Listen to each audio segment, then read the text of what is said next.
We're here at Por la Mar Nursery. I'm Gail Kvistad, your guide, and we're going to teach you how to be Zoom ready. Yes, we've all learned the importance of making our home our castle and to have fresh foliage. Isn't it nice when you're at home to be able to breathe clean air? And Por la Mar started here in Santa Barbara, 3 generations of family. They've just won a national award, and we'll tell you all about it. So let's meet Erin and Joey. Come on.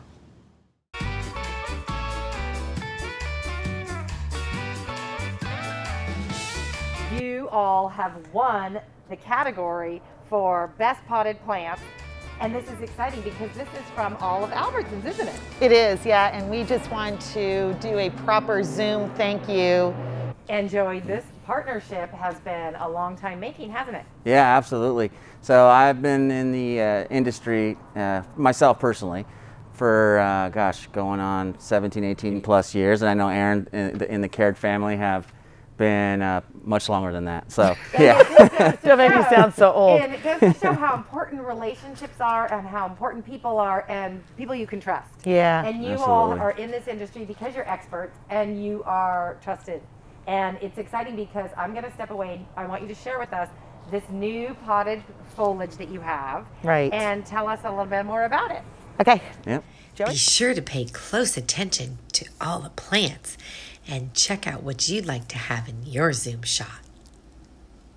So we got our 8-inch foliage hanging in here, just an assortment of different pothos and 6-inch hanging, and then we also incorporate our normal everyday pot cover foliage here.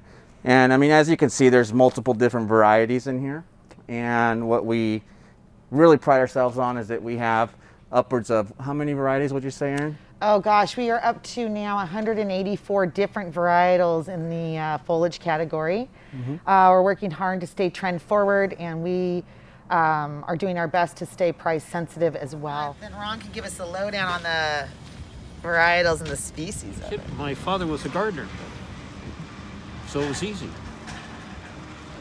The interest in the plants probably started when I was in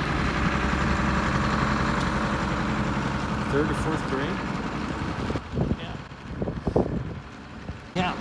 And do you remember like what plants and seeds? Because I had a baby pomegranate bush.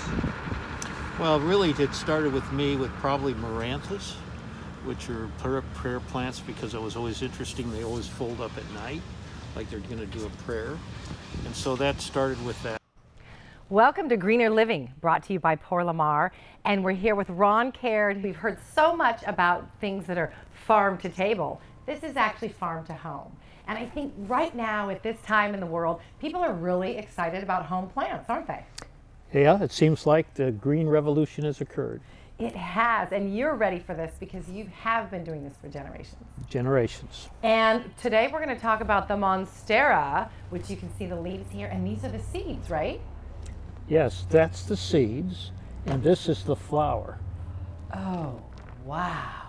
Now there's so many different varietals, and you sell these, people can buy these in the stores. Correct. Correct?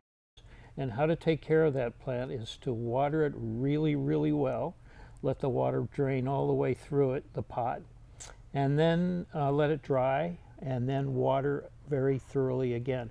And I would say that's probably every 10 days or so. Yep. So it does need a pot with a hole in it. Correct. Collects the seeds from this flower. Wow. And also that flower, that seed, or seed pouch, I guess it is edible. And it tastes like pineapples mixed with guava. Oh, wow. So it's very sweet. Yeah, and some people, yeah, it's edible fruit. So these can grow outside here in Southern California. In the shade. In the shade. And then they'll grow also in your home year round. Correct. The leaves will get that big, huge fan leaves. Yes. Okay. Just like what's on your skirt. Just like this. This is from Hawaii. And throughout the United States, you can get the Monstera at the local grocery store. Or at the local home improvement center.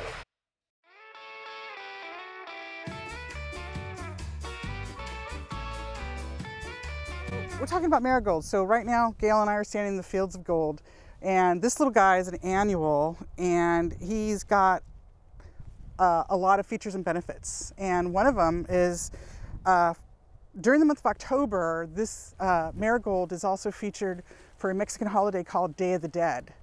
During October, with our family and loved ones who have passed, you know, tradition is that they set up altars and they incorporate the marigolds. The marigold is actually a spiritual journey to help them cross over. How long is it going to last, and how often do I need to water it? Okay, so marigolds is an annual, as we all know, and so with that being said, you want to water it at the base. Never want to water it at the top, because what happens when you water at the top, the blooms tend to get a little mushy.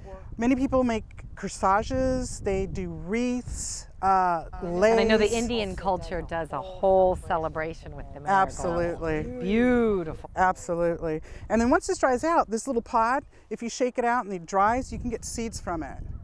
So you can grow your own marigolds at home. Correct. And what's great about the other benefit about a marigold is that you put this in your garden, and it also is an insect deterrent as well as a butterfly, ladybug attractor. If you smell the marigold, it has a really high pungent fragrance to it, so it repels insects, ants. So, you know, you'll see this in the garden. Make sure you put them in full sun.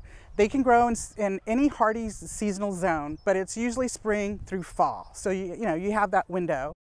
Oh, wow. Thank you so much for sharing. Thank you, Gail. It was such a pleasure. It is. And we'll see you all living local. Thanks.